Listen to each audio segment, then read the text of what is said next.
नमस्कार मित्रों, चलिए बात कर लेते हैं। हाँ, मैंने तो आज महाशिवरात्रि समझी, होली नहीं आज। आप सभी को महाशिवरात्रि की बहुत बहुत शुभकामनाएं। हर हर महादेव।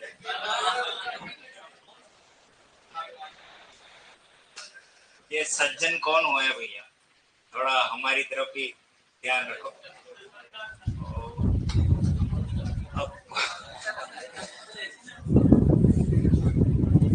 वाक्य शुद्धि, चलिए इस पर बात कर लेते हैं।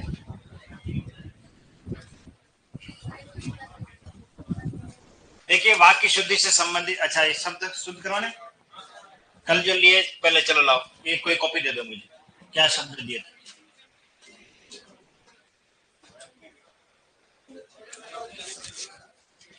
पहला शब्द दिया था गत्यावरोध, है ना? गत्यावरोध नहीं है, गत्यावरोध, गत्य अवरोध। क्या आप सभी ने यही लिखा है? सभी का सही है। अगला है महात्म्य नहीं होता, महात्म्य। महात्म्य, सभी ने यही लिखा है? ओके। अतिशयोक्ति नहीं, अतिशयोक्ति, अतिशयोक्ति, सभी ने यही लिखा है? Very good. ऊंचाई में ऊ बड़ा होगा, ऊपर चंद्र बिंदु, और ये आ जाएगा ऊंचाई, सभी ने यही लिखा है? ओके। सहस नहीं, ऊंचाई के बाद है श्रृंगार, ये श, ये री, ऊपर बिंदी, और ये आ जाएगा श्रृंगार, सही है। फिर है सहस्र यानी हजार, ये इस तरीके से लिखा सभी ने? ओके। फिर है सौंदर्यता, या तो कहिए सौंदर्य, क्या राइट है? सौंदर्य, या कहिए सुंदरता, दोनों सही है, लेकिन सौंदर्यता गलत है। दो भाववाचक प्रत्यय एक साथ प्रयोग में नहीं लेंगे।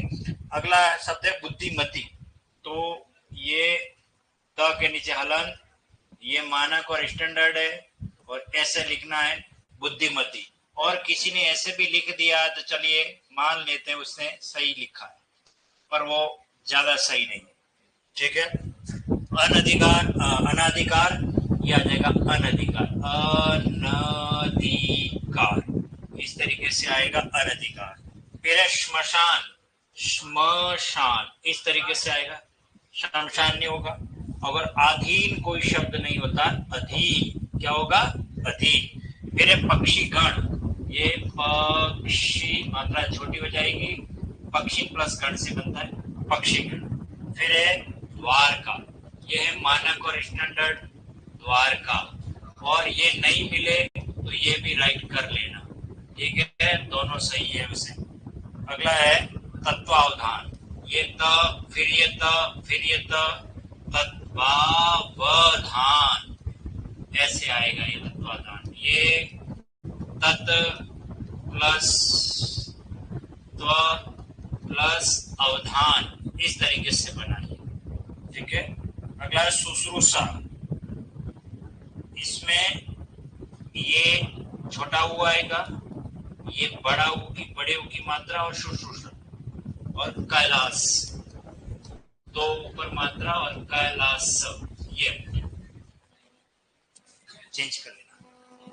हाँ, शुश्रूषा, दीन दुखियों की सेवा करना, ठीक है। करेक्ट कर लीजिए इसमें जहां आपके गलती हुई है, और जिसने सभी राइट किए हैं बहुत बढ़िया, अच्छी बात है। ओके, हो गया क्लियर? कितने राइट हुए इसमें? लगभग सभी। अच्छा ये बताइए, इन शब्दों में दो किस किस के गलत हुए? दो, 1 2 3 4 5, सिर्फ एक गलत किसका हुआ? एक गलत, कौन सा हुआ? शुश्रूषा, ये इंपॉर्टेंट है, मैंने कहा था। और किसी के 4 गलत किस किसके हुए? 4, और 5 क्यों भैया? 5 कौन सा गलत कर लिए? इतने गलती तो नहीं होनी चाहिए, एक तो मान लेते हैं, परंतु 5 गलत और वही परीक्षा में आ जाए तो चलिए बस। अब आप कॉपी बंद कर लीजिए थोड़ी देर के लिए, क्योंकि अब जो टॉपिक है, देखिए आपके 2 तारीख को जो टेस्ट होगा पेपर बना लिया मैंने। उसमें वाक्य शुद्धि और शब्द शुद्धि के प्रश्न आएंगे। शब्द शुद्धि के 10 प्रश्न दूंगा, वाक्य शुद्धि के 5 प्रश्न दूंगा, यानी टोटल 15 प्रश्न आएंगे। तो ज्यादा प्रश्न शब्द शुद्धि के हैं, लेकिन शब्द शुद्धि में जो मैंने क्वेश्चन दिए वो हम जो कंटेंट पढ़े उसके अलावा भी मैंने कुछ उससे अलग क्वेश्चन दिए, ताकि उन प्रश्नों को आपको देख करके लगेगा कि हाँ, हमें और शब्दों की जानकारी अपेक्षित है और उनमें क्या बात है, क्या वजह है। जब हम इसको सरल करेंगे तब भी बताऊंगा। वाक्य शुद्धि पर भी अपन बात करेंगे। ठीक है, अब हमारा जो टॉपिक है वाक्य शुद्धि, सिर्फ 5 ही प्रश्न दिए उसमें मैंने, क्योंकि मुझे पता है कि इसमें कंटेंट 2 दिन में कितना हो पाएगा, तो इसलिए उतना ही अपन बात करेंगे, उससे ज्यादा अपन बात करेंगे नहीं। ठीक है, वाक्य शुद्धि से संबंधित प्रश्नों को समझने से पहले कुछ 2-3 बातें समझनी हमें जरूरी है कि ये प्रश्नों का पैटर्न कैसा रहता है। देखो, आजकल ट्रेंड थोड़ा चेंज हो चुका है। पहले ऐसे हुआ करता था कि वाक्य शुद्धि में प्रश्न अगर पूछे जाते थे तो शब्द शुद्धि इंक्लूड नहीं होती, शब्द शुद्धि की बात उसमें नहीं की जाती थी, क्योंकि शब्द शुद्धि का एक अलग से टॉपिक होता है। लेकिन आजकल पेपर सेटर होशियार हो गए, वो एक पन दो काज करते हैं, वो एक तीर से दो शिकार करने की कोशिश करते हैं कि बच्चे को शब्द शुद्धि का भी नॉलेज है या नहीं। इसलिए वाक्य शुद्धि में शब्द शुद्धि वाला शब्द भी दे दिया जाता है, अर्थात वो शब्द अशुद्ध होता है या शुद्ध होता है, ये ध्यान हमको रखना है और उस वाक्य को भी देखना। कई बार शब्द हमें वाक्य बिल्कुल सही लग रहा होगा, लेकिन वहां शब्द अशुद्ध होगा, वो भी हमारा वाक्य अशुद्ध ही माना जाएगा। ये एक अलग पैटर्न है, इसको हम लास्ट में हम इसको लेकर के आपको समझाऊंगा, पढ़ाऊंगा। प्रश्न क्या को लेकर के परंपरागत 2 ही प्रश्न बनते हैं। निम्नलिखित में से कौन सा वाक्य शुद्ध है? इसका मतलब 3 अशुद्ध होंगे और 1 शुद्ध। कौन सा वाक्य अशुद्ध है? इसका मतलब 3 शुद्ध होंगे, 1 अशुद्ध होगा। ये परंपरागत तरीका है, हमेशा से चला आ रहा है और अभी भी यही चल रहा है। एक दूसरा तरीका यह भी है कि वाक्य में अशुद्धि का कारण पूछा जाएगा। ये आपके लिए सबसे इंपॉर्टेंट है। अशुद्धि का कारण का मतलब ये कि वाक्य अशुद्ध है, इसके पीछे कौन जिम्मेदार है, किस वजह से वाक्य अशुद्ध हुआ है, उसके अंदर क्या वजह रही है, क्या उसके अंदर आपको लिंग वचन का नॉलेज है या नहीं है, क्या आपको क्या बोलते हैं इसमें अनावश्यक शब्दों का प्रयोग हुआ है या अनुपयुक्त शब्दों का प्रयोग हुआ है, इन सभी बातों का पता है या नहीं। कारक संबंधी अशुद्धि हुई है तो आपको पता होना चाहिए कि कारक का हमें नॉलेज है या नहीं है। तो बहुत सी बातें हैं, इन सब पे बात करेंगे सिस्टमेटिक। लेकिन इन सब में से 2 ही ऐसी बात है जो सबसे ज्यादा इंपॉर्टेंट मैं मानता हूं, और वो है आपकी ये, एक तो होता अनावश्यक। आप जब भी वाक्य देखोगे ना, उसमें ये 2 चीजें आपको देखनी, अनावश्यक और अनुपयुक्त। अनावश्यक का मतलब होता है जिसकी हमें आवश्यकता है ही नहीं, फिर भी हम उसको वाक्य में प्रयोग कर रहे हैं, इस वजह से वाक्य अशुद्ध हो रहा है। और अनुपयुक्त शब्द तो सही है पर हमने उसका प्रयोग उस जगह पर गलत कर लिया, इस वजह से भी वाक्य अशुद्ध। तो उदाहरण देकर के समझाऊंगा अनावश्यक का कंसेप्ट क्या है और अनुपयुक्त का मतलब क्या है। यहीं पर आपको पेपर सेटर उलझाएगा और इनमें से भी यहां सबसे ज्यादा उलझाएगा, क्योंकि हम कैसे डिसाइड करेंगे कि जो वाक्य दिया गया उसके लिए वो शब्द उपयुक्त है या नहीं, उसके लिए उसकी मर्यादा क्या रही होगी जो इसका हम प्रयोग नहीं कर पा रहे, तो उन चीजों को भी हमें समझना, उसके लिए बहुत से शब्द भी हमें सीखने पड़ेंगे। ठीक है, तो अनावश्यक और अनुपयुक्त, इसका पूरा टाइटल हो गया अनावश्यक शब्द संबंधी अशुद्धि और अनुपयुक्त शब्द संबंधी अशुद्धि। अब अनावश्यक क्या क्या हो सकता है? बहुत कुछ हो सकता है। हो सकता है अनावश्यक किसी शब्द में वाक्य में संज्ञा दे रखी हो, अनावश्यक विशेषण दे रखा हो, अनावश्यक क्रिया दे रखी हो। इसका मतलब संज्ञा, सर्वनाम, विशेषण, कारक, इनका भी हमें बेसिक नॉलेज होना बहुत जरूरी है, तो ही हम इसको समझ पाएंगे कि इसमें अनावश्यक प्रयोग हुआ है कि नहीं हुआ। इसी तरह अनुपयुक्त संज्ञा पद हो सकता है, अनुपयुक्त सर्वनाम और अनुपयुक्त विशेषण, अनुपयुक्त क्रिया, अनुपयुक्त क्रिया और कारक कुछ भी हो सकते हैं। लेकिन इन सबको मैंने 2 भागों में बांट लिया, अनावश्यक और अनुपयुक्त। ये बात तो क्लियर हो गई कि अनावश्यक कौन है और अनुपयुक्त कौन सा। दूसरी बात, अब इस पे आगे बढ़े कि हम व्यवहारिक जीवन में हम गलती कहां से करते हैं। व्यवहारिक जीवन में हम गलती करते हैं, सबसे पहले हम बोलते ही गलत, और वो हमारे प्रचलन में आ जाता है, व्यवहार में आ जाता है और हम उसको शुद्ध समझ देते हैं। जैसे देखिए, कोई व्यक्ति मुझे मिल गया रास्ते में, मैंने पूछा भाई साहब कहाँ जा रहे हो? बोले आटा पिसाने जा रहा हूं। अब मुझे बताइए, आटा पिसाने जा रहा हूं, वो बोलता ही है, जनरली ऐसे बोलते हैं, कहाँ जा रहे हो? आटा पिसाने जा रहा हूं। तो क्या आटा पिसाने जा रहा है तो क्या, क्या आटा तो पिसा हुआ होता है, उसको क्या पीसना? पर फिर भी बोलते, क्या बोलते हैं कि आटा पिसाने जा रहा हूं। क्यों? गलत बोल। एक मैंने ये भी देखा है कि कई बार व्यक्ति किसी स्टॉप पे जाता है, जैसे कहीं बाहर जा रहा है, तो वो यही कहता है, जैसे कोई जोधपुर से उदयपुर आ रहा है तो कहता है उदयपुर आ गया, उदयपुर आ गया, उदयपुर आ गया। तो मुझे बताए, उदयपुर आ गया तो कोई उदयपुर कहीं गया था क्या? नहीं गया था। हम उदयपुर पहुंच गए, हम उदयपुर पहुंच गए, पर वो ये कहेगा उदयपुर आ गया, जयपुर आ गया, जयपुर आ गया, उतरो उतरो। तो क्या इसका मतलब जयपुर कहीं गया था क्या? नहीं गया था। तो ये भी गलत बोलते हैं। एक वो हम दैनिक जीवन में देखते हैं कि घर में किसी के बोरिंग नहीं होता है, तो नल से पानी आता है, कभी 8 बजे, कभी 10 बजे, कभी 6 बजे, कभी सुबह, कभी शाम को। बोले नल आ गए, नल आ गए, नल आ गए। तो नल कहीं गए थे कि यात्रा पे गए थे क्या? पर वो बोलते क्या है? नल आ गए। ऐसी छोटी छोटी बातें हम बहुत करते हैं। और आप देखना, विशेष तौर से जहां कुछ दुकान पे कोई बड़ी बड़ी लाइनें लिखी रहती है, शब्दों में नहीं, वाक्यों। जैसे आप डेयरी की दुकान पे जाओगे, वहां एक बात की सेंटेंस जरूर मिलता है। मैंने 2-3 डेयरी ऐसी देखी है, उसको मैंने शुद्ध करवाया, मैंने समझाया भाई ऐसे नहीं, ऐसे होता है। वो डायलॉग लिखा रहता था, यहाँ ताजा गाय का दूध मिलता है, यहाँ ताजा गाय का दूध मिलता। अब मुझे ये बताइए कि ताजा गाय क्या होती है? बस यही खेल है, यहाँ गाय का ताजा दूध मिलता है। शब्द को किसको पहले परोसना था और किसको परोस दिया, गलत कर दिया ना। तो यहाँ गाय का ताजा दूध मिलता है, ऐसा कहना चाहिए था, पर बोल दिया, गलत बोल दिया। जो क्रम पहले आना चाहिए था वो बाद में आ गया। इसको बोलते हैं पद क्रम संबंधी अशुद्धि। जो शब्द पहले आना चाहिए वो बाद में आ गया, तो वाक्य तो अशुद्ध हो ही गया ना। भले वो आप दूध लेके जा रहे हो, लेकिन अगला व्यक्ति यही समझ रहेगा कि हाँ वाक्य यही लिखा है, ताजा गाय का दूध मिलता है। वो दूध का कंसेप्ट क्या है कि ताजा मिल रहा होगा दूध, लेकिन वास्तव में वाक्य गलत है। एक और होता है, कई होता है कि जैसे कोई हमारे यहाँ कपड़े धोने वाली आती है, तो बोलते हैं, कई बार बोलते हैं, अरे आज तो धोबिन ने अच्छी चादरें धोई। धोबिन चादरें धोई, हो सकता है उसका मन चादरें धोने में लगा होगा, उसने बढ़िया धोया, पर ऐसा नहीं है। अच्छी चादरें धोई, मुझे बताओ अच्छी चादरें क्यों धोएगी? अच्छी चादरें क्यों धोएगी? जब चादरें ही अच्छी है तो क्यों धोए जाए? उसको कहना अच्छी चादरें नहीं, चादरें अच्छी धोई। अच्छी चादरें कोई धुलवाता है? सर्फ एक्सेल सस्ता हो गया क्या? अब पाउडर इतना सस्ता हो गया क्या? नहीं, पर अच्छी चादरें धोई। हम बोल देते, गलती से बोल देते, हमको पता नहीं कौन पहले आ रहा है, कैसे आ रहा है, बस बोल दे बच्चे को काट कर गाजर खिलाओ, या गाजर काट कर बच्चे को खिलाओ, तो ऐसे हो जाता है। खैर, आगे बहुत बात होगी, अनावश्यक पर बात कर लेते हैं। अनावश्यक क्या है, इसको थोड़ा समझ लेते हैं।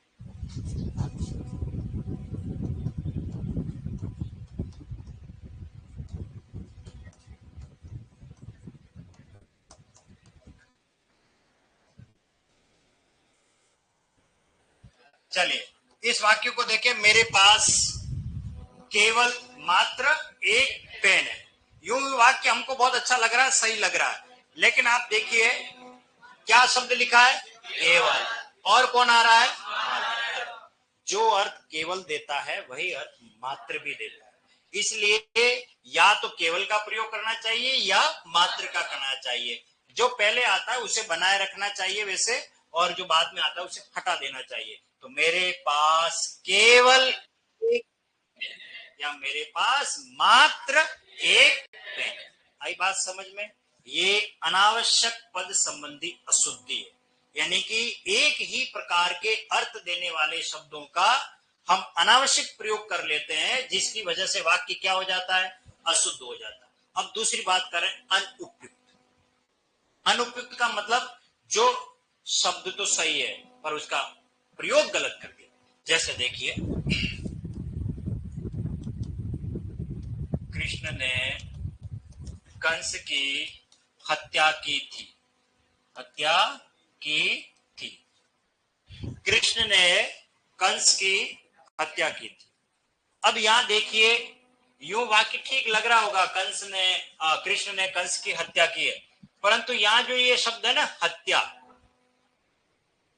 ये अशुद्ध है। शब्द तो सही है, हत्या शब्द होता है, हत्या शब्द में कोई गलती नहीं है, परंतु यहां प्रयोग अनुचित है, उचित नहीं है, ठीक नहीं है। तो फिर क्या होना चाहिए? या होना चाहिए वध होना चाहिए। क्या होना चाहिए? इसका मतलब वध और हत्या के बारे में हमें समझना पड़ेगा कि वध क्या है और हत्या क्या है। वध और हत्या में अंतर है। जब निजी स्वार्थ को लेकर किसी को मारा जाता है तो वो हत्या कहलाती है। जैसे सोहन ने मोहन की हत्या कर दी खेत के बंटवारे को लेकर के, तो वो निजी स्वार्थ है। लेकिन जन कल्याण में किसी को मारना, कोई दुराचारी अत्याचारी है और उससे मुक्ति पाने के लिए अगर मारा जा रहा है तो वो क्या है? वध की श्रेणी में आ रहा है। और आजकल तो वध है भी नहीं हो, ये तो खत्म ही हो गया है, समझ लीजिए। अगर कोई जैसे मान लीजिए आतंकवादी, आप चलो और ये तो बहुत खतरनाक है, मैं जा रहा हूं और आतंकवादी को मार के आ जाऊंगा, तो भी वो हत्या ही है। अब वो वध की श्रेणी में नहीं आएगा। क्यों नहीं आएगा? क्योंकि अब कानून बन गया ना, किसी को मारोगे तो दफा 302 लग जाती है। पहले कानून में जाएंगे, पहले तुम कौन होते हो इसको आतंकवादी घोषित करने वाले? पहले तो ये बताओ। पहले सरकार घोषित करेगी, सरकार करेगी, बताएगी, और अगर उसको मारा जा रहा है, बदले में वो हमको मार देगा तो हम शहीद हो जाएंगे। क्या हो जाएंगे? शहीद हो जाएंगे, हम भी मर जाएंगे। लेकिन बात ये नहीं है, बात इसको ये समझिए, उस टाइम के लिए जो दुराचारी अत्याचारी था उससे मुक्ति पाने के लिए उसका मर्दन करना क्या कहलाया? वध कहलाया। इसका मतलब हत्या और वध में अंतर। इसी तरीके से बहुत सारे शब्द, जैसे देखिए ये एक शब्द उत्पत्ति और एक शब्द है उत्पादन। उत्पत्ति, उत्पादन, इसके अलावा देखिए खोज, अनुसंधान, आविष्कार, अन्वेषण, कई एक जैसे अर्थ रखने वाले शब्द हैं। ये पर्यायवाची में अगर आप ढूंढोगे, जैसे खून, जैसे रक्त, आप अगर किसमें जाओगे पर्यायवाची कोश में, तो आप देखना रक्त, रुधिर, खून, लहू, ये सब समान अर्थ देने वाले, लेकिन दोनों में अंतर है, बेसिक अंतर है। हम समझ रहे हैं एक ही, पर नहीं है। जब तक शरीर में बहता है तब तक रक्त है वो, और शरीर से बाहर निकल जाता है तो वो खून है। इसलिए आपने देखा होगा उसने उसका खून कर दिया, मैं तेरा खून कर दूंगा, मैं तेरा रक्त कर दूंगा। कभी ऐसा सुना आपने? नहीं सुना। रक्त वाहिनी सुना होगा, रक्त वाहिनी। कभी खून वाहिनी सुना क्या? नहीं सुना, क्योंकि रक्त का दान होता है, रक्त शरीर के अंदर होता है, जैसे ही शरीर के बाहर निकलता है वो खून कहलाता है। ये बेसिक अंतर है, लेकिन हम पर्यायवाची में दोनों को समान समझ रहे हैं। इसी प्रकार चमड़ा और खाल होता है। यूं तो दिखने में हमको ये लग रहा है दोनों सेम है, पर दोनों में अंतर है। शरीर पर है तब तक, शरीर के बाद। अच्छा बताइए, जूते किससे बनते? खाल से कभी जूते बने? नहीं बनते। इसका मतलब ये है कि चमड़े से जूते बनते हैं, ये मरे हुए जीवों की जो खाल होती उसकी बात कही जा रही है, वो चमड़ा है। और जो शरीर पर है वो खाल है। तो तेरी खाल उधेड़ दूंगा अगर कुछ भी बोला है, तेरा चमड़ा उधेड़ दूंगा नहीं, खाल बोलना चाहिए। शरीर पर है वो खाल है। क्या ये? खाल है। और जब मर जाए इंसान तब क्या हो? चमड़ा। और जानवरों के लिए होता है। चमड़ा किसका प्रयोग किया जाता है? ज्यादातर जानवरों के लिए। जिस दिन हम जानवर बन गए हम भी चमड़े ही है, ये ठीक लेना। क्या कोई बात नहीं, इस पर बात करें तो देखो ये क्या है? खोज, अनुसंधान और आविष्कार। खोज और आविष्कार दोनों पर्यायवाची है, एक जैसे लगते पर दोनों में अंतर है। जो वस्तु दुनिया में पहले बन चुकी है, वो किस वजह से बनी है? मानव श्रम की वजह से, उसके बुद्धि कौशल से जो वस्तु बनती है मानव पहली बार बनाता है। जैसे थॉमस अल्वा एडिसन ने फाउंटेन पेन का आविष्कार किया, जे.एल. बेड ने टेलीविजन का आविष्कार किया, मार्कोनी ने रेडियो का आविष्कार किया, राइट बंधुओं ने एरोप्लेन का आविष्कार किया, साइकिल का मैकमिलन ने आविष्कार किया। इतने सारे आविष्कार हुए, वो एक बार में किसी व्यक्ति द्वारा किए गए, वो दुनिया में नहीं थे। लेकिन जब वो वस्तु कहीं गुम जाती है और उसको ढूंढ के लाना होता है, तब हम खोज का प्रयोग करते हैं। उसका क्या प्रयोग करते हैं हम? खोज का। उसका हम खोज के लिए काम, शब्द काम में लिया था। अब मैं ये कहूं मेरा पेन कहीं गुम गया, आविष्कार करके लाना तो गलत है। आविष्कार तो एक ही बार होता है, बार बार नहीं होता, ठीक है ना। कोई वस्तु गुम गई है तो उसके लिए खोज करके लेके आओ, इसलिए खोज का मतलब ढूंढने से, और आविष्कार का मतलब है मानव अपने श्रम से कोई वस्तु बनाता है, पहली बार वो आविष्कार है। ये बात तो समझ में आ गई। फिर आता है अनुसंधान। अनुसंधान करना जिसको कहते हैं रिसर्च। सर्च का मीनिंग खोज, और रिसर्च का मतलब सर्च तो ऑलरेडी हो चुकी है, लेकिन उस पे आप अब उसका पक्ष और विपक्ष देखते हुए उसके बारे में बताओ कि कितने प्रतिशत भारतीय पंखे को पसंद करते हैं और कितने प्रतिशत भारतीय कूलर या एसी को पसंद करते हैं। इसका मतलब हम उसके मेरिट डिमेरिट अर्थात गुण दोष के बारे में बात करेंगे। साथ में हम तथ्यात्मक आंकड़ों में यह बताएंगे कि पंखे के निर्माण में और कूलर के निर्माण में ज्यादा पैसा किसमें लगता है, फायदा किसमें है, नुकसान किसमें है, ये काम कैसे करता, पंखे के 3 पंखुड़ियां क्यों होती, 4 क्यों नहीं दिखती हमें। तो कुछ ऐसी बातें जिसपे हम अनुसंधान करते हुए तथ्यात्मक आंकड़े जब बताए जाते हैं, डेटा जब हम क्लियर करते हैं, वो सब बातें इसमें आते हैं अनुसंधान में। इसलिए जब भी कोई पढ़ाई करने जाते हैं, आगे पीएचडी वगैरह करते हैं, तो वो सब क्या करते हैं, अनुसंधान करते हैं कि देखिए ये फसल है, इस फसल से हमें इतना उत्पादन मिल सकता है, इससे हमें ये फायदा हो सकता है, इसके बदले ये बीज काम में लेंगे, ये तो इस तरीके से हम उसके बारे में बात करते हैं। वो सब अनुसंधान अन्वेषण के बारे में आता है। खोज का कंसेप्ट अलग है, इसका कंसेप्ट अलग है। उत्पत्ति और उत्पादन का भी वही। उत्पत्ति का मतलब क्या है और उत्पादन का मतलब क्या है। मनुष्य अपने श्रम से, बुद्धि कौशल से, यांत्रिक साधनों के प्रयोग से जब वस्तु का निर्माण करता है तो उत्पादन। जैसे चावल का उत्पादन होता है, गेहूं का उत्पादन होता है। लेकिन मैं ये कहूं कि पृथ्वी का उत्पादन किया गया, नहीं, पृथ्वी हमने नहीं बनाई है। पृथ्वी तो किसने बनाई है, किसने नहीं बनाई, इस पर अपन ना जा करके अपन ये दे दें कि जब मनुष्य ने अपना दिमाग नहीं लगाया, वहां वस्तु किस रूप में देखी जाएगी, उत्पत्ति। इस पृथ्वी की उत्पत्ति कब हुई है हमें नहीं पता। उत्पत्ति उत्पादन नहीं है, ये ध्यान रखना, दोनों में अंतर है। लेकिन हम कई बार बोल देते, गेहूं की उत्पत्ति किसने की, कितने क्विंटल आपके खेतों में गेहूं की उत्पत्ति होती है, तो गलत बोल रहे हैं हम। क्या होना चाहिए, उत्पादन। तो देखिए शब्द तो सही है पर उसका प्रयोग हम गलत कर रहे हैं, वो क्या कहलाएगा, अनुपयुक्त। तो यहाँ उपयुक्त क्या शब्द हो जाएगा, बात समझ में आ गई। तो हम इन सभी कारणों को क्रमशः पढ़ेंगे, एक तरफ अशुद्ध वाक्य लिखेंगे, एक तरफ शुद्ध वाक्य, ठीक है। चलिए इस पर और बात करेंगे आगे। अब देखिए अभी लिखना नहीं है, ये आपको लिखने की आवश्यकता नहीं है, ये समझाने के लिए ये लिखा है, इसको थोड़ा समझे। अनावश्यक शब्द के कारण वाक्य में क्या होती है, अशुद्धि। कब, जब समान अर्थ वाले दो शब्दों या विपरीत अर्थ वाले शब्दों के एक साथ प्रयोग होने तथा एक ही शब्द की पुनरावृत्ति होने पर, एक ही शब्द का मतलब जो शब्द आपको दिया गया उसी का ही अर्थ देने वाले शब्द की पुनरावृत्ति हो जाती है, वाक्य क्या हो जाता है, अशुद्ध। अतः किसी एक अनावश्यक शब्द को हटाना पड़ेगा।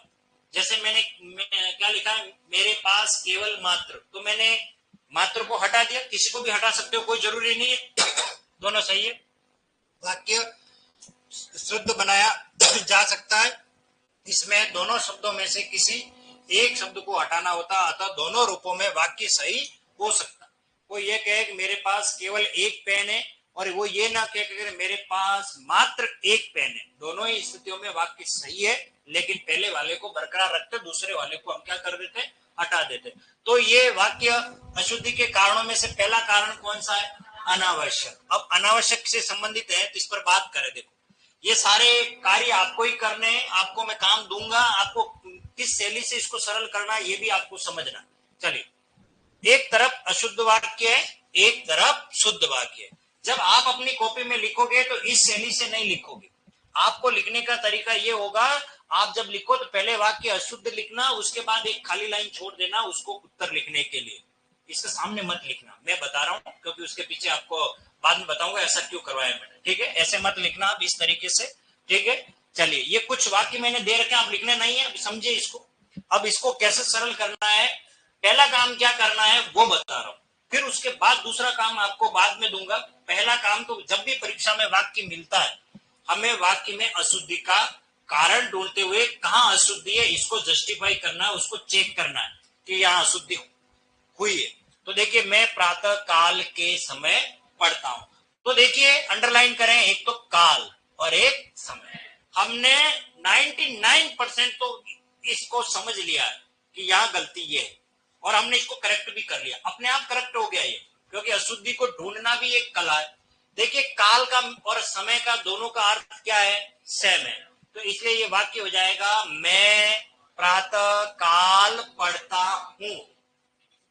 लिंग वचनानुसार वाक्य को आप चेंज कर सकते हो, इसमें कोई अशुद्धि नहीं मानी जाती है, क्योंकि ये पढ़ता हूं और ये बाद में उसकी भाषा कैसे हो रही है, लेकिन हमने काल और समय को क्या कर दिया है, अंडरलाइन कर लिया। तो इसका शुद्ध रूप क्या होना चाहिए, मैं प्रातः काल, मैं प्रातः काल पढ़ता हूं, या को भी लगा दोगे तो कोई बात, मैं प्रातः काल पढ़ता हूं, या मैं प्रातः के समय पढ़ता हूं। बात समझ में आ गई।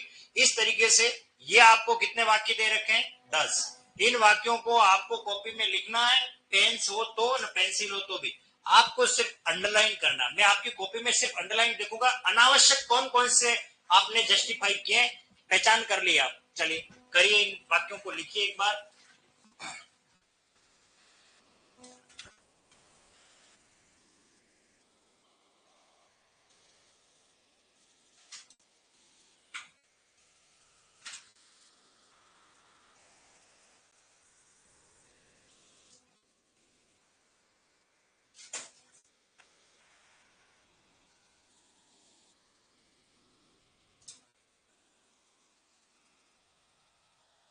न्यायाधीश शब्द शुद्ध है क्या, नहीं राहुल जी गलत लिखा आपने, ये न्याय प्लस अधीश से बनता है न्यायाधीश, न्याय प्लस अधीश से बनेगा, ठीक है, तो ये आपने सही नहीं लिखा है, अशुद्धि है वो। इन सभी को आप लिखोगे, जज ने उसे मृत्युदंड की सजा दी, उसके बाद फिर क्या हुआ, मेरे पास केवल मात्र एक घड़ी है, तो वापस लौट जाओ, सारे देश भर में यह बात फैल गई, वह सचिवालय कार्यालय में लिपिक है, विंध्याचल पर्वत हिमालय से प्राचीन है, नौजवान युवक युवतियों को आगे आना चाहिए, किसी और दूसरे से परामर्श लीजिए। एक एक लाइन छोड़ करके इन सभी वाक्यों को लिखना है और उसके बाद आपको अंडरलाइन करनी है कि कहाँ अनावश्यक बातें हो रही है।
चलिए देखते हैं इसको।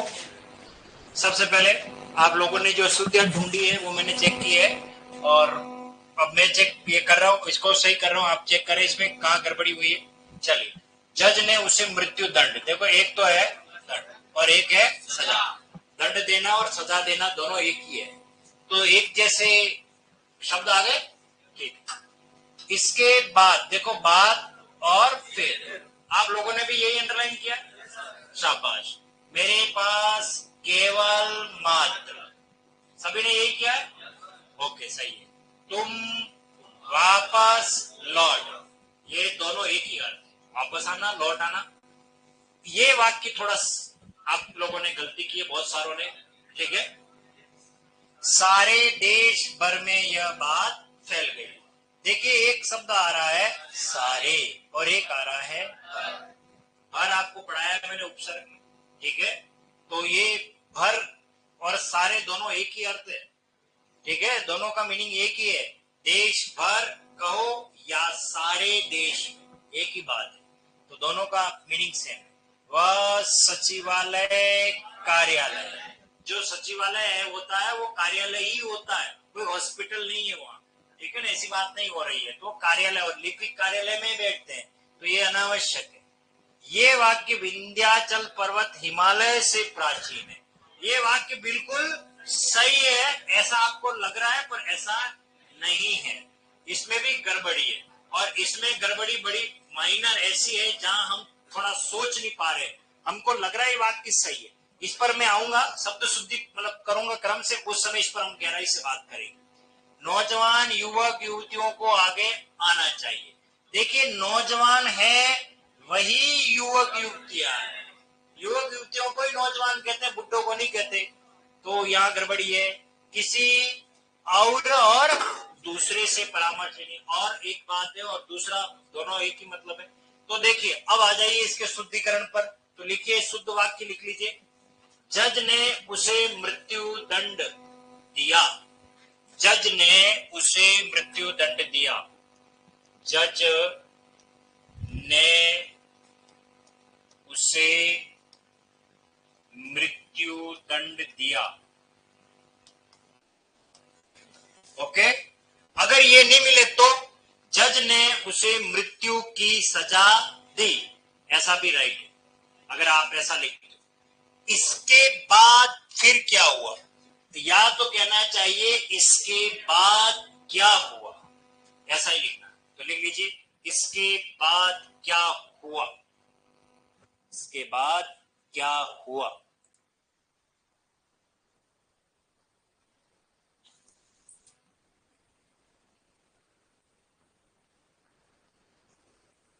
ओके, लिख दिया इसके बाद क्या हुआ, ओके। या फिर क्या लिखोगे आप अगर ये नहीं हो तो, इसके फिर क्या हुआ ऐसे, फिर क्या हुआ, इसके का प्रयोग नहीं, फिर क्या हुआ, फिर तो घर पहुंच गए हो। चलिए नेक्स्ट, मेरे पास केवल मात्र एक घड़ी है, ये तो आप कर ही लोगे, मेरे पास केवल एक घड़ी है। हाँ क्यों नहीं, अरे इस वाक्य की गहराई ये है कि मेरे पास और कुछ नहीं है, मेरे पास केवल एक घड़ी है, इसका मतलब ये कुछ नहीं है बापड़े के पास एक घड़ी। हाँ, तो मेरे पास, अपन को तो वहां दोनों नहीं हटाने, एक ही हटाना है, ठीक है। तो मेरे पास केवल एक घड़ी, हाँ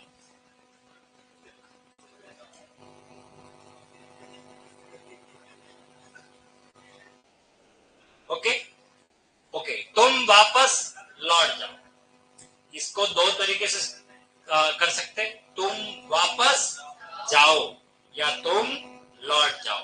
तो हम वापस को रहेंगे रखेंगे, तो तुम वापस जाओ, सबने ये लिखा, तुम वापस जाओ। अगला, सारे देश भर में यह बात फैल गई का होगा, सारे देश में यह बात फैल गई, सारे देश में यह बात फैल गई कि एग्रीकल्चर सुपरवाइजर का सर्वाधिक चयन रॉयल से हुआ होगा बिल्कुल, और मेरे इस बैच से तो काफी सारे बनी। ठीक है, सारे देश भर में नहीं लिखना है, सारे देश। अगर आप सारे का प्रयोग नहीं करना चाह रहे तो देश भर में यह बात फैल गई कि उसने दूसरी शादी कर ली। बता रहा हूं वाक्य। अगला, वह सचिवालय कार्यालय में लिपिक है। लिखिए, वह सचिवालय में लिपिक है। वह सचिवालय में लिपिक है। वह सचिवालय में लिपिक।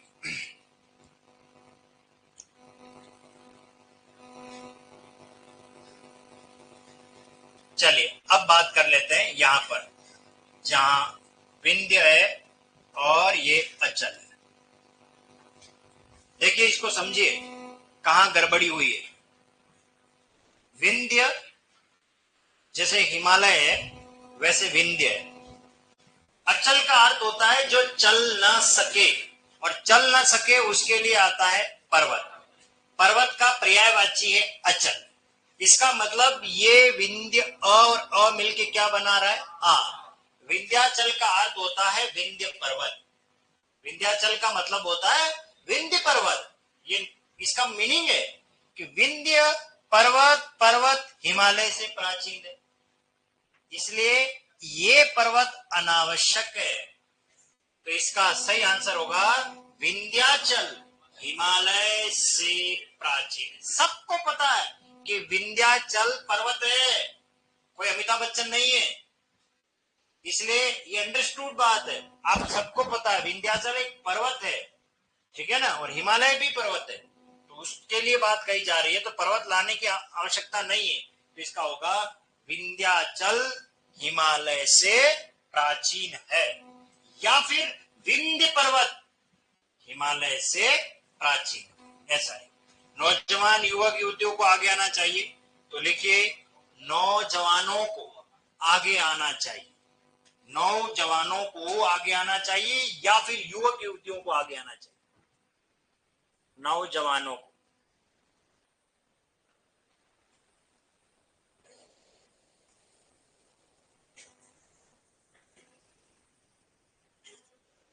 नेक्स्ट बोलिए क्या है हमारा, किसी और दूसरे से परामर्श लीजिए। तो इसका होगा किसी और से परामर्श लीजिए, किसी और से हिंदी पढ़ लीजिए। ये दूसरे और, हाँ क्या कह रहे हो, किसी और से परामर्श लीजिए। डॉक्टर के पास जाते हैं हम, एक डॉक्टर से हमने परामर्श ली और एक ही बीमारी का इलाज दो तीन डॉक्टर के पास जाओगे, अलग अलग आपको टेबलेट और मेडिसिन जो भी देंगे वो अलग अलग दी जाएगी। सबका अलग अलग विचार होता है, नजरिया होता है चेक करने का, डायग्नोस करने का। चलिए अब आप लिखेंगे नहीं, अब दूसरी स्थिति है, और वो क्या देखिए, अनुपयुक्त शब्द के कारण। अनुपयुक्त मैं बता चुका हूं, जो उपयुक्त नहीं है।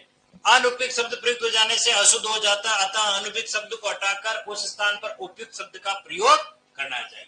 सीता राम की स्त्री। सबसे पहला काम आपको यह करना है, जब ये वाक्य लिखोगे तो आपको अनुपयुक्त शब्द ढूंढना है, उसकी जगह दूसरे प्रयोग करने की आवश्यकता नहीं है, पहले उसको ढूंढना है क्या हो सकता है। तो देखो, सीता राम की स्त्री, स्त्री तो संपूर्ण जाति के लिए प्रयोग में आता है, और यहां सीता राम की क्या थी, पत्नी थी। इसका मतलब इसे वाक्य शुद्ध कैसे होगा, सीता राम की पत्नी थी। अब आपको समझ में आ गया। तो इस तरीके से हेडिंग डालो, अनुपयुक्त शब्द के कारण। ये कुछ अनुपयुक्त शब्द दे रखे, वाक्य दे रखे, इसके कारण के वो आप लिख लीजिए एक बार, फिर आगे चलते। रात भर गधे भोंकते रहे, कोहिनूर एक अमूल्य हीरा है, बंदूक एक शस्त्र है, आकाश में तारे चमक रहे हैं, उसकी भाषा देवनागरी है, वह दही जमा रही है, उसके गले में बेड़िया पड़ी है। इन सभी वाक्यों को एक बार लिख लीजिए, और फिर उसके बाद अनुपयुक्त शब्द कौन सा है वो आप अंडरलाइन या गोला कर लीजिए, फिर उस पर बात करते हैं। इसके बाद क्या हुआ, आएगा या आएगी। इसके बाद क्या हुआ, प्रश्नवाचक चिन्ह। अभिषेक जी प्रश्नवाचक चिन्ह। इसके बाद क्या हुआ, देखो क्या प्रश्न है ना, हाँ दोनों है। अगर आप विस्मय का बोध प्रकट कर रहे हो, आश्चर्य, ये हेडिंग खाली इतनी लिखनी, अनुपयुक्त शब्द के कारण, बस ये लिखने की आवश्यकता नहीं है। तो आप समझ गए हो, ये सिर्फ समझाने के लिए मैंने लिखा है, इतना इस पे लिखने की आवश्यकता नहीं है। और आप लिख रहे हो तो लिख लीजिए, कोई बात नहीं। अनुपयुक्त शब्द के कारण अशुद्ध हो रहा है मामला।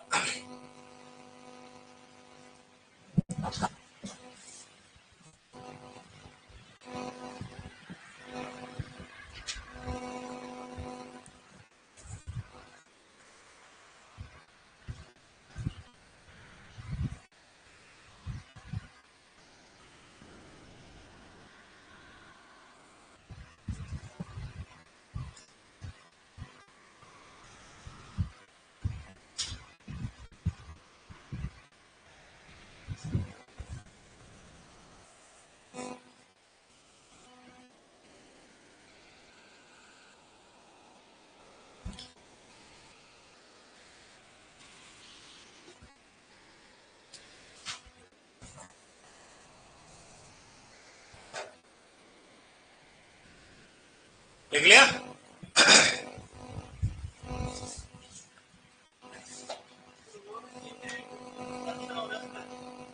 हाँ, वो पढ़ाऊंगा ना, क्वेश्चन दिया है मैंने, अभी तो लिखना है, अभी विश्लेषण बताऊंगा, उसमें एक एक चीज क्लियर करूंगा।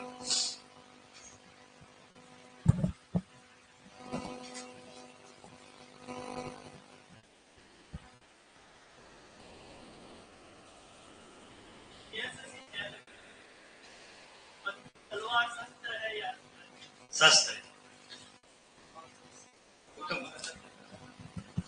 वह हथियार जो हाथ में पकड़कर चलाया जाए उसे शस्त्र कहते हैं। सअस्त्र यानी जो हाथ में पकड़ के चलाया जाए। अस्त्र, अहस्त्र यूं समझिए जो हाथ में नहीं है, उसको अस्त्र कहते हैं। उसे क्या कहते हैं? अस्त्र कहते हैं।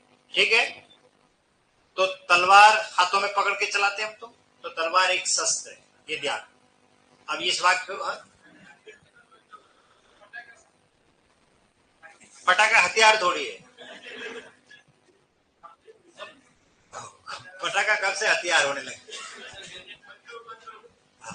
हाँ तो बंदूक तो लिखा है नहीं यहाँ, तो आपको दिमाग लगाना है, बाकी मैं बताऊंगा आपको। कर लिया सभी ने? ओके, चलिए लिख लीजिए।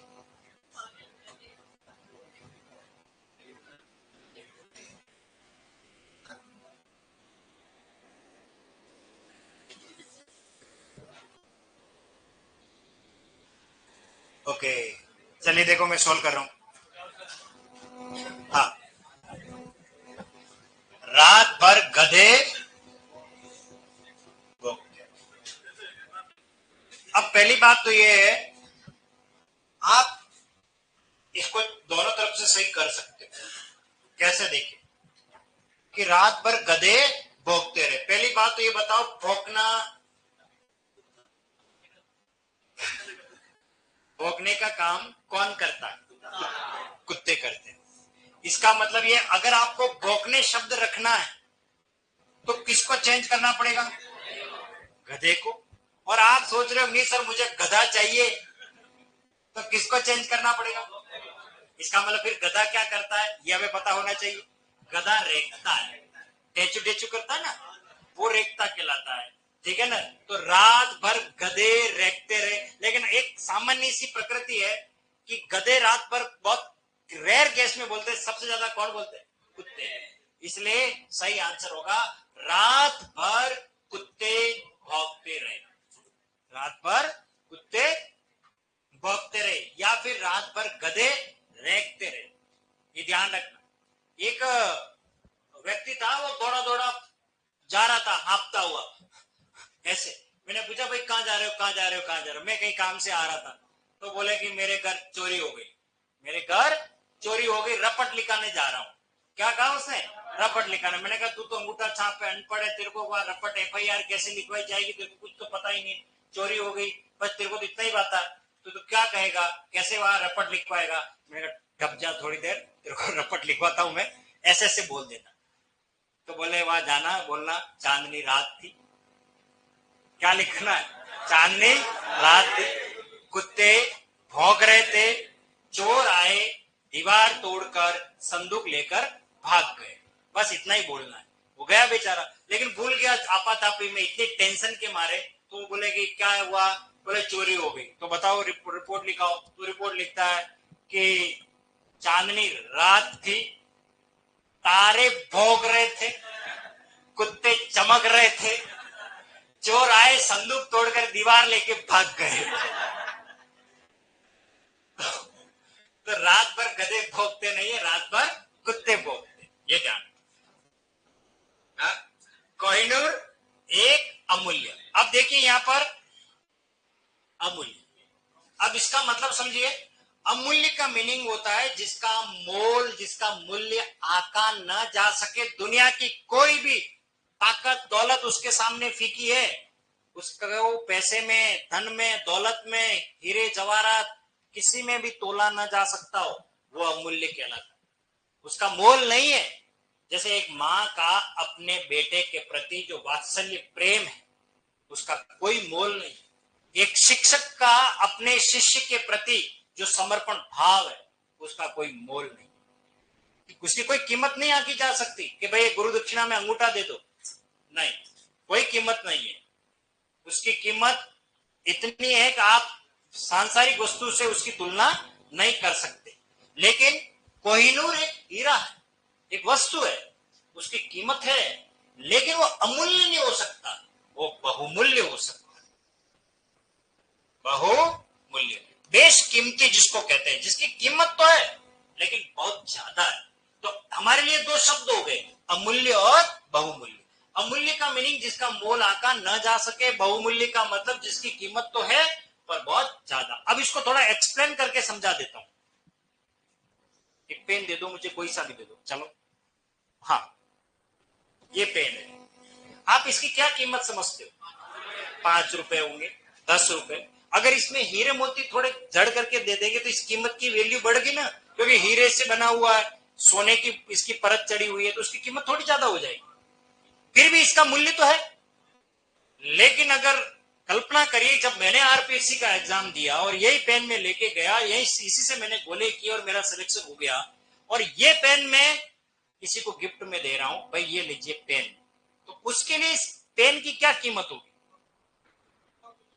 अमूल्य, उसकी कोई कीमत नहीं है कि भाई ये सर इससे सेलेक्ट हो करके आरपीएससी में चले गए और नौकरी ले ली, और आप ये वही पेन मैं लेकर के जा रहा हूं, तो मेरे लिए वो इतना बड़ा आशीर्वाद है, तो उसकी कीमत बढ़ गई।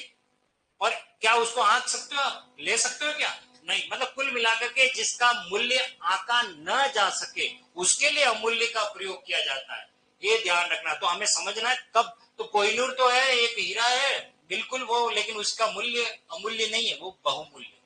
ठीक है, बहुत बढ़िया, धन्यवाद। सिलेक्शन हो बेटा तेरा भी, ठीक है, ओके। तो क्या करोगे आप इसका? कोहिनूर एक बहुमूल्य हीरा।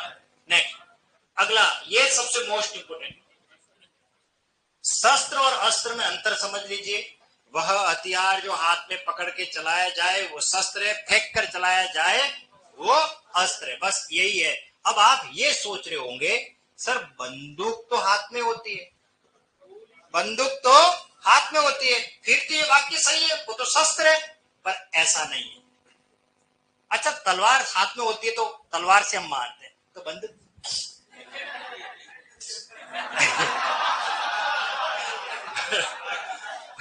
किसी को बंदूक से थोड़ी मर रहा है वो, गोली से। इसलिए क्या आएगा? बंदूक एक अस्त्र है। अब समझ में आ गया आपको? अच्छा ये बताइए, तीर धनुष में कभी तीर होता है ना, तीर, तीर हाथ में लेके ऐसे थोड़ी ठोकते हो, हाथ में तो धनुष ही होता है। तो धनुष भी आपका क्या होगा? अस्त्र ही है, क्योंकि उसकी उसकी वैल्यू कब है? जब उसके सामने कौन है? तीर है। बाकी धनुष का क्या करोगे आप? तलवार की तरह लड़ाई करोगे क्या? नहीं, ये ध्यान। ओके, तो अस्त्र। चलिए अगला क्या आएगा? आकाश में तारे चमक नहीं, टिमटिमा रहे। ये जो तारे चमक रहे नहीं है, टिमटिमाना होता है, तारों की प्रकृति है टिमटिमाना। चमकता तो चेहरा होता है, आपका चमकता चेहरा हो, वो गाना आया था मुझे याद आ गया। हाँ, चमकना। तो ठीक है, अगला देखिए, उसकी भाषा देवनागरी नहीं, देवनागरी लिपि है, भाषा नहीं है, भाषा तो हिंदी है, तो यहां क्या आ जाएगा, लिपि, उसकी लिपि देवनागरी है। नेक्स्ट, वह दही जमा रही, अरे भैया दही तो जमा हुआ होता, उसे काहे जमाया है, नहीं, वह दूध जमा रही है, दूध, दूध को जमाया जाता है, दही को नहीं, पर हम बोलते हैं ये दही जमा रही है, नहीं है, गलत है। उसके गले में बेड़िया पड़ी है, यूं तो ठीक लग रहा है ये वाक्य, पर ध्यान रखना बेड़िया पैरों में होती है। फिर आप सोच रहे हो सर गले में भी तो देखी हमने, वो गले में बेड़ी नहीं होती, वो जंजीर होती है, जो पैर और गले और हाथ दोनों में तेरे नाम वाली स्टाइल में देखा आपने, जिसके गले में भी वो पुरानी मूवी क्रांतिकारी होते थे ना, गले में भी होता उनके वो जंजीर, हाथों में और पैरों में, इसलिए वो जंजीर कहलाती थी।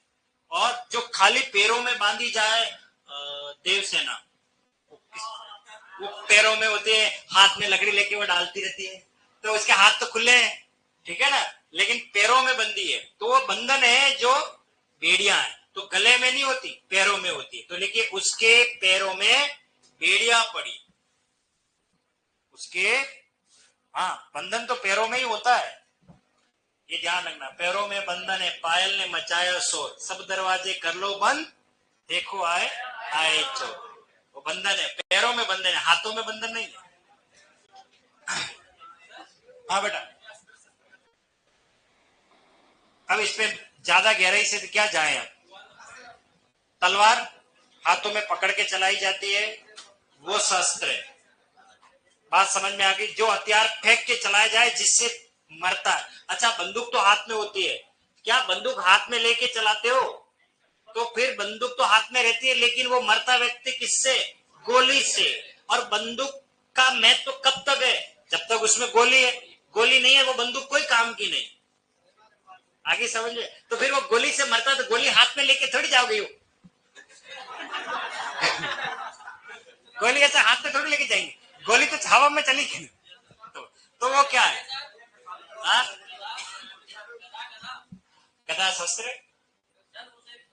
अरे यूं तो आप चप्पल भी ले लो, चप्पल तो हाथ में पकड़ के चलाओ तब तक शस्त्र, और फेंक के चलाओगे तो अस्त्र, ये तो चक्कू हाथ में पकड़ के चलाओगे तो शस्त्र, फेंक के चलाओगे तो अस्त्र, भाला हाथ में पकड़ के चलाओगे तो शस्त्र, फेंक के चलाओगे तो अस्त्र। हाँ अब आप ढूंढते रहो, ये ज्यादातर पूछा जाता, चलिए बाकी हम बात करेंगे अपनी अगली क्लास में।